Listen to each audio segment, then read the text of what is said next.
That is the Slypod E with the Moza Aircross 2 that you just saw. And here's the footage that I just shot with it.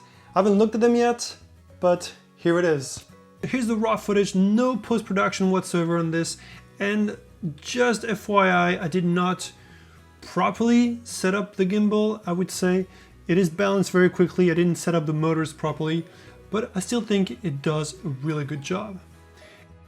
And this is just the Slypod E going straight forward without the gimbal. And all the footage that I will be showing you here today have not been processed whatsoever in post-production. I didn't tamper with the footage at all. It's straight out of camera. And for most of the footage, I did not use the in-body image stabilization. One thing to note is you shouldn't start at the very beginning of the gimbal, and you should stop before the end. Otherwise, you'll have very jerky starting points and ending points. And now let's look at the specs, and pretty much the Moza Slypod E beats the SliderONE in every regard. It is faster, it can hold more weight going up, and it has a longer travel distance. Now the SliderONE Pro can carry more weight, but it's also double the weight of the Slypod original version, which only weighs 750 grams. And the Slypod E is still twice as fast. Alright guys, this is an overdue review that I needed to make for the Slypod E. Hopefully this video won't be too long, but I need to talk about the Edelkrone and the Moza Slypod E. People keep asking me since I made that terrible video on Edelkrone, what is a good alternative? I think the Slypod E is quite amazing.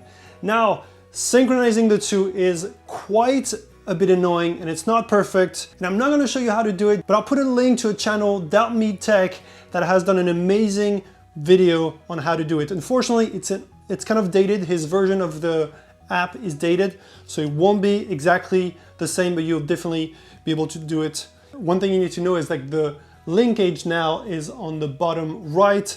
All right, anyway, so the good news is the Slypod E only cost me $300, 300 euros, super cheap compared to, I think, around $600 for the Edelkrone. So it is an expensive gear, and unfortunately, it does not always work for me. The biggest problem last time I tried to use it was the app kept crashing, kept unsynchronizing, so I literally could not use it at all. Turn it off, I tried everything, just could not use it. So I'll try to use it right now, I'll try to set it up. And one of the biggest problems that I have with Edelkrone is you always have to update the app. It is a good thing and a bad thing. Good thing because obviously they're trying to make it better all the time and correcting the faults. But also, if you're on location, do not have internet, you have to do the update. There's no way you can get around it because they impose the update upon you. And whether it's the SliderONE or the HeadONE, and sometimes it's just the app itself. So it is a hassle. Whereas this one, you have two buttons here, plus and minus, and you can just put it on the tripod, set your camera on it, press the plus. If you want it faster, keep pressing on the plus until the speed is correct, and then you have your shot. If you're doing weddings and events like that where you have to be super quick, this is an amazing alternative. Really, you do not have to go into the app, just do your shot, make sure everything is framed properly, and that's it. Pack up and go to the next shot. You cannot do that with the Edelkrone. You have to set up, you have to sync it, and then you have to hopefully not have to update it during a shoot. And that's my biggest problem. And also the jitters. Jitters are big problems, and jitters could come from a lot of things. Not being set up properly, not being balanced properly, having the wrong tripod, tons of things. And unfortunately, I could not fix it. I tried everything. You know, you can loosen the tension here, you can tighten it up. It's just a lot of hassle to make it work. And when it works, it's amazing, I think. And it's such a compact setup. Also, hopefully I won't be talking too much, sorry guys, but I do need to cover a bunch of things here because people have been asking me what's a good alternative. So, and also the whole pan tilt setup that they sell is terrible. It really wobbles. If you're doing the shot that I did here, for example, going down and up, the whole setup would just go, and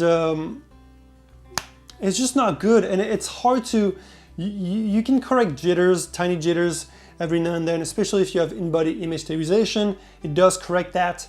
But wobbles are a different story. It really does make it look terrible, and also if you try to stabilize it, it just does a whole warping effect. So it really wasn't, I wasn't able to get any shots from it. Using just one HeadONE and the Edelkrone, I was able to. I have a few shots that I can show you that I was happy with, but I had to set the in-body image stabilization to really get rid of all the mini jitters, and they would always come at the same point. It seems like it's, and I could also hear the motors grinding a bit. So anyway, that was my biggest problem. I paid so much for it, I can't remember, I'll put the price right here.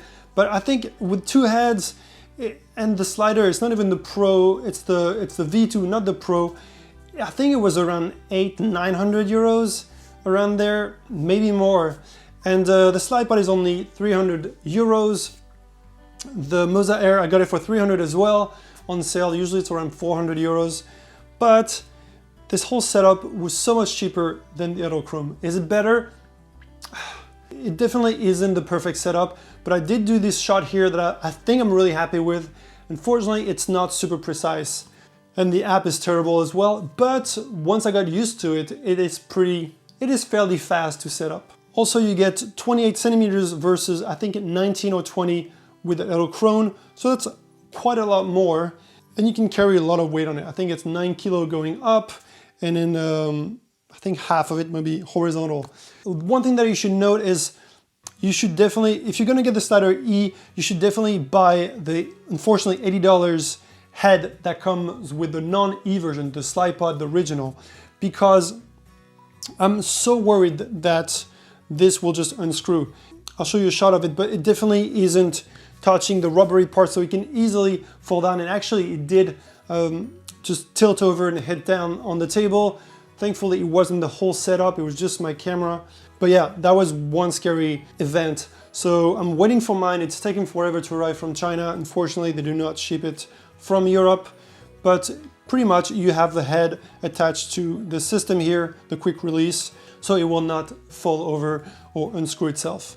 Right now I'm just praying. I shouldn't be doing this because it's a lot of weight, and you can see there's a little, oh, actually it's all right, there's not much wobble here.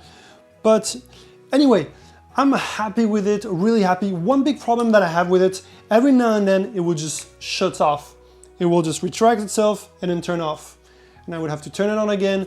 I did not have this problem when I had it hooked on to the power, but it is one problem. Also, the other problem that I have is I cannot update the version. It keeps saying, do you want to update it? I did update it, and somehow it's not updating. It's still on the 6 point. Updating the Moza Aircross 2 was a nightmare as well, because it would not, on all the reviews that just say, oh, turn on the app, it will do it automatically. It will say, do you want to update the firmware? And just click on update and it will do it. Fortunately, it did not do that on mine, so I had to get the desktop version, and holy Lord, it was such a pain in the ass. I'll just tell you one thing quickly. To put it on boot mode, you have to press and hold, you have to turn it off, press and hold the record button, and then hold on to the power button until it turns on, saying boot mode or something like that. And then you can plug it in, download the firmware and all that. It is a bit of a hassle. Finally got to do it, and now it's fine. The thing that I love about it is it's got 2-hour battery built into it, and you can easily hook it up to any power banks via USB-C, and I like that it's USB-C also. I wish everything was USB-C now. So I want to show you a few samples that I shot with the Slypod E. All right, so here are some samples with, once again, the IBIS off, no post-image stabilization either, and this is the fastest speed it can go. Went from 0 to 28, and it took 15 seconds. And you can see the end is super jerky, so this time I just stopped right before 28 centimeters, and you can see that the end will be much smoother, so you shouldn't start from 0 and end at 28. You should always start right after 0 and just before 28.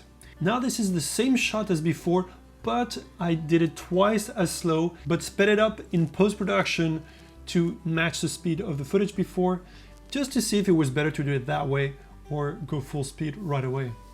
And I did that because it would be much easier for the autofocus. And as you can see, it actually is a better result, I think.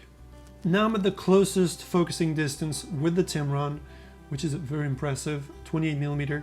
And I want a very slow speed to not get the jerkiness that you get from, well, movement jerkiness. And here's the same footage taken with the IBIS on the Sony a7R III.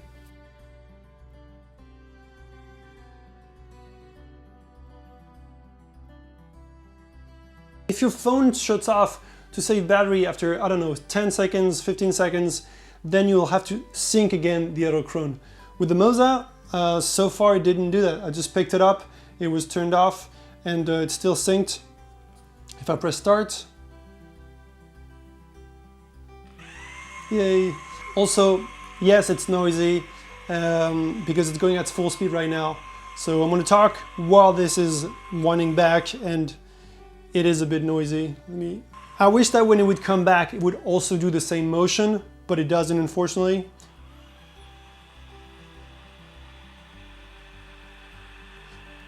When it comes back, it just comes back as fast as possible. So in this next part, I time myself turning on the Edelkrone and setting it up to see how long it would take me from putting on the battery to being able to use the slider. And it took me about 15 seconds for the slider and also 15 seconds for the HeadONE. So that is good time. And I was actually surprised that it did not ask me to update either of the Edelkrones.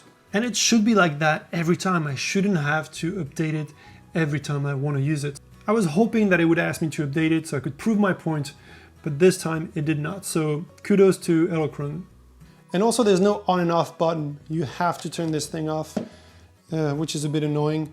The other alternative is the Rhino R2. I hear it's quite an amazing system as well. It is expensive. It is around 2,000 if you want to get the slider and the module, and it also has a photo focus. I wish that this also could be used with the photo focus. We'll see later if they implement that into the system, but it could be quite awesome. Because right now I'm just relying on autofocus with my Tamron. Alright guys, so hopefully you enjoyed this video, and thank you for watching. Subscribe to my channel if you haven't done that already, it really does help. And hit the like button if you do enjoy. If you have any questions, let me know in the comments below. And once again, go and check out Doubt Me Tech if you want to know how to sync the Moza Aircross 2 with the Slypod E. And at this date, the Moza Aircross 2 is the only gimbal that can sync with the Slypod. Thank you guys for watching, see you in the next one.